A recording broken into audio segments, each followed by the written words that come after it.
¿Puede una persona con un Parkinson ya diagnosticado vivir una vida saludable por largos periodos de su vida?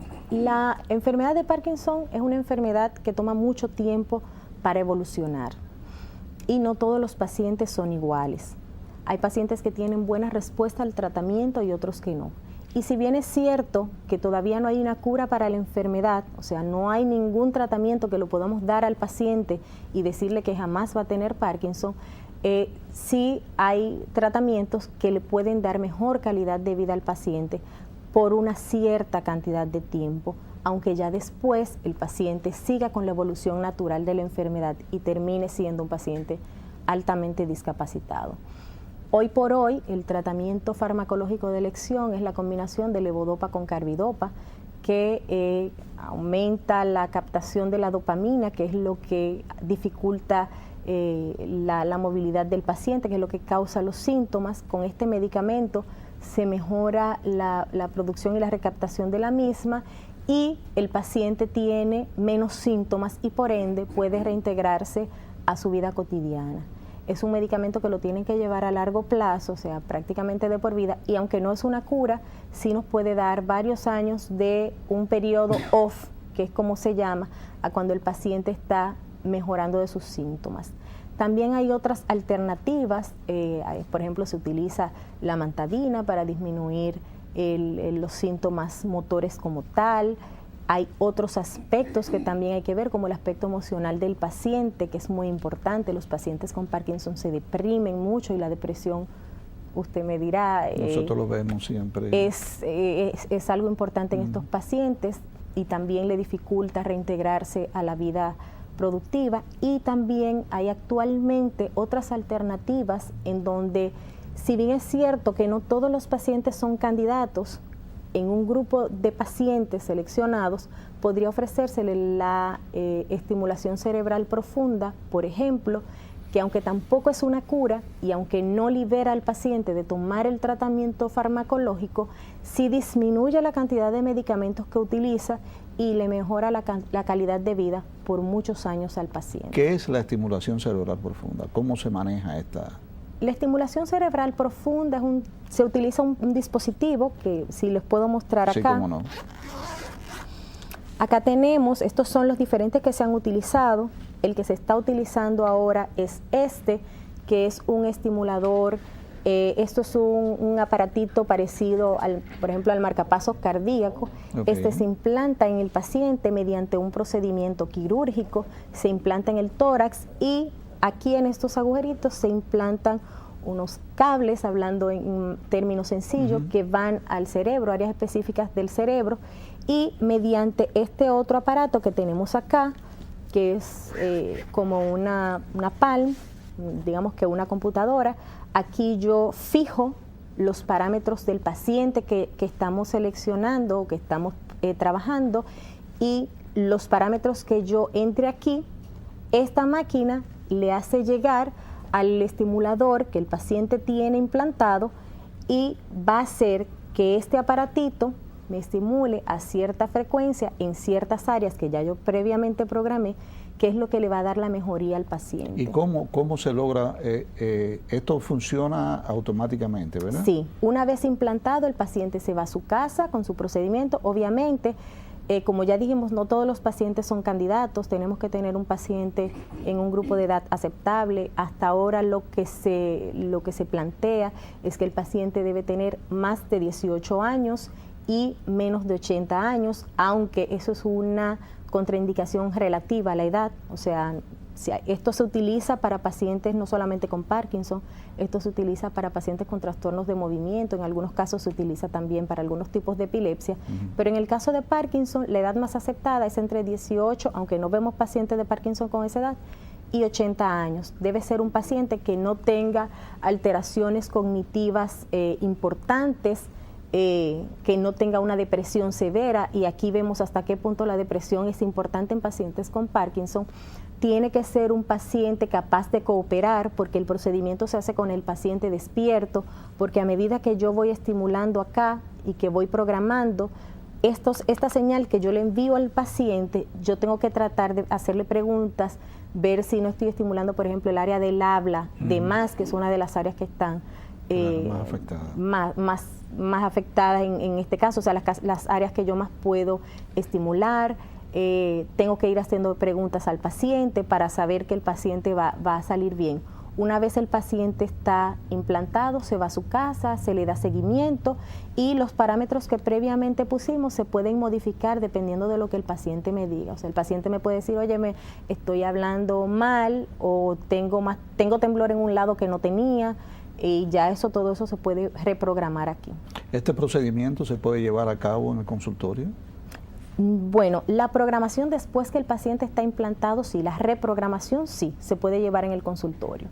En el caso de la implantación es un procedimiento quirúrgico, son neurocirujanos entrenados, no todos los neurocirujanos lo hacen. Claro. Se implanta el paciente en quirófano y ya después el seguimiento sí se puede perfectamente hacer en el ¿Regularmente consultorio. qué tiempo toma el hacer esto entre internar al paciente, el procedimiento quirúrgico y ya que el paciente se vaya para su casa? Una vez el paciente bien seleccionado, porque toma más tiempo preparar al paciente para el procedimiento.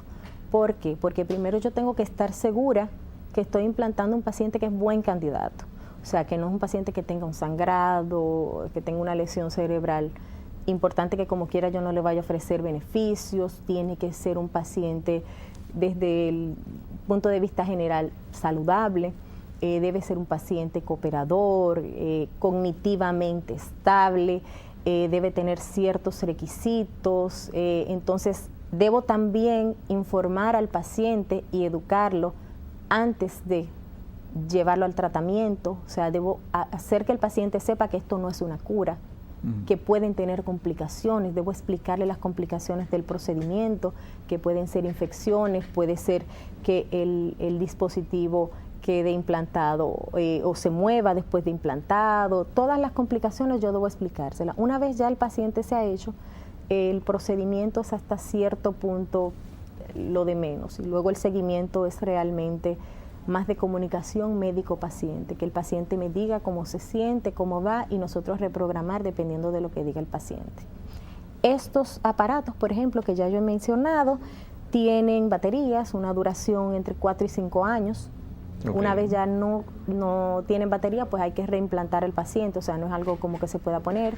Hay algunos que son recargables, que tienen una duración mayor de aproximadamente 9 años, pero no me permiten tantas modificaciones como estos, por eso estos todavía, aunque tienen una duración menor, siguen siendo los preferidos. Y el recargable, por ejemplo, el paciente se sienta en su casa viendo televisión y se engancha aquí cerca del dispositivo el cargador. Puede estar viendo televisión mientras el dispositivo se está cargando, o sea que también es bastante más ¿Ya cómodo. se está haciendo de una forma de rutina este tipo de implantación aquí en el país? Aquí en el país todavía no se hace de rutina, se han empezado a hacer y estamos en proyecto de seguir creciendo con esta práctica, o sea, ya los próximos meses, los próximos años, sí esto va a seguir creciendo. En otros países sí es un procedimiento que se hace de rutina. Aquí vamos por muy buen camino. Qué bueno. Doctora, en la enfermedad de Parkinson, por ejemplo, al diagnosticarse un paciente en un hogar, ¿se toman algunas medidas profiláctica o de estudio en el resto de la familia o sencillamente se trata al paciente? Se trata al paciente. Como mencionábamos al inicio, aunque una de las preguntas principales que uno le hace al paciente es si tiene algún familiar con la enfermedad, no es una enfermedad puramente genética, entonces nos encaminamos directamente al paciente. Se hacen estudios por imágenes cerebrales para ver si tenemos una lesión o para saber si estamos hablando directamente de enfermedad de Parkinson o de un parkinsonismo por alguna otra causa, aunque ya habíamos mencionado que la enfermedad de Parkinson es muy fácil de reconocer por lo rica que es semiológicamente hablando, es una de las enfermedades más ricas semiológicamente hablando, y eso nos facilita el diagnóstico. Lo que sí hacemos con los familiares es orientarlos. Usted como psiquiatra debe saber también, y yo sé que está al tanto, de que los pacientes con enfermedades crónicas que tienen familiares al cuidado, que tienen un seguimiento del familiar, evolucionan mucho mejor que aquellos pacientes que están solos. Entonces, por ejemplo, los pacientes que ya tienen una enfermedad avanzada, que tienen dificultad para caminar, simplemente con el hecho de uno sostenerlos y ayudarlos a caminar, se sienten mejor. Entonces también los pacientes con Parkinson se deprimen mucho y la depresión, fíjense que lo hemos mencionado varias veces, es algo importante en estos pacientes y requieren ciertos cuidados, requieren terapias físicas, requieren muchas cosas que el familiar los puede ayudar. Y en esa parte sí nos enfocamos mucho con los familiares. En el país en el caso de la demencia, existen grupos de apoyo que se reúnen con regularidad para hablarle a los familiares. Existe la fundación también. Hay algo parecido aquí en el país donde cualquier persona que la esté oyendo usted hablar sobre esto pudiera acudir a una reunión, a ilustrarse, a sentirse apoyado en algún grupo de apoyo específico. Específicamente no sé si debe haber una fundación de pacientes con Parkinson, pero que yo sepa no hay ningún grupo formado como tal que dé ese tipo de seguimientos. Yo particularmente en mi práctica sí me siento con los familiares, cito a los familiares que viven con el paciente, les explico y trato de orientarlos al respecto. Y en el caso de los pacientes que así lo requieran, en muchos casos, debemos tener seguimiento con un especialista de la conducta para ayudarnos en esa parte. Como grupos de apoyo como tal, creo que en el país no existe. Qué lástima, porque se hubiera podido o se puede realizar una labor magnífica dándole apoyo a todos estos familiares. Sería muy interesante. Porque es que el enfermo de Parkinson es una persona sana, que está en esos momentos, está en su pleno juicio, con toda su capacidad de decidir y de poder llevar una vida intelectualmente próspera al principio, ¿verdad? Aunque todo esto se va deteriorando. Y realmente me gustaría a través de usted hacer una invitación a los neurólogos, que son los que tratan más a este tipo de pacientes, de que debiera considerarse la posibilidad de poderse reunir una vez a la semana, una vez al mes, qué sé yo, de una forma voluntaria para poder enseñar y apoyar a estos familiares y al mismo enfermo que tanto lo necesita. Nuestro país no queda fuera de lo que son las estadísticas mundiales, como usted había señalado. Por lo tanto, aquí hay una gran cantidad de personas con la enfermedad de Parkinson y hay una gran cantidad también de esas personas que ni siquiera saben, que están padeciendo y que están entrando en el proceso inicial o temprano de la enfermedad. Eso es así. En su consultorio, ¿verdad? ¿Qué es lo que más usted recibe? ¿Usted recibe personas ya avanzadas, entradas en la enfermedad, o personas con ligeros síntomas tempranos que se preocupan por saber qué les ocurre? Usualmente los pacientes que más acuden a la consulta ocurren por el temblor. Y el temblor, aunque es uno de los síntomas más importantes, no es el primer síntoma. Y hay muchas cosas que es uno que se lo dice al paciente: usted no había notado que pestaña menos, usted no había notado que se mueve menos, usted no había notado que percibe menos los olores. O sea, signos pequeñitos así generalmente pasan desapercibidos o se descubren por alguna otra cosa. El paciente se está evaluando por algo más y se lo dice el médico que lo está evaluando. Ya los pacientes que llegan a la consulta llegan la mayoría con la sospecha de que tienen enfermedad de Parkinson. También ¿llegan con la sospecha? Sí, o sea, el paciente, como es una enfermedad tan común, los pacientes saben que existe y cuando tienen ya los síntomas que tiemblan y eso, van ya pensando: doctora, yo vine para que me diga si tengo la enfermedad de Parkinson, en la mayoría de los casos.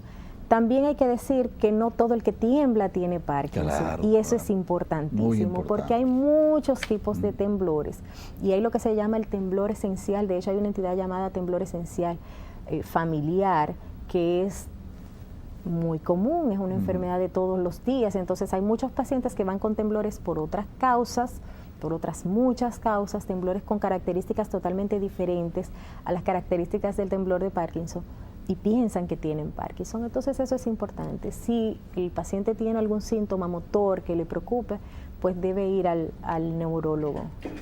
Doctora, el tiempo en la televisión es un azote terrible que tenemos que respetar. ¿Dónde podemos hacer contacto con usted? ¿Dónde usted se encuentra ubicada, laborando? Yo trabajo en MedicalNet, en Advanced Neurospine Institute, que queda en el 5º piso de MedicalNet, en el consultorio 506.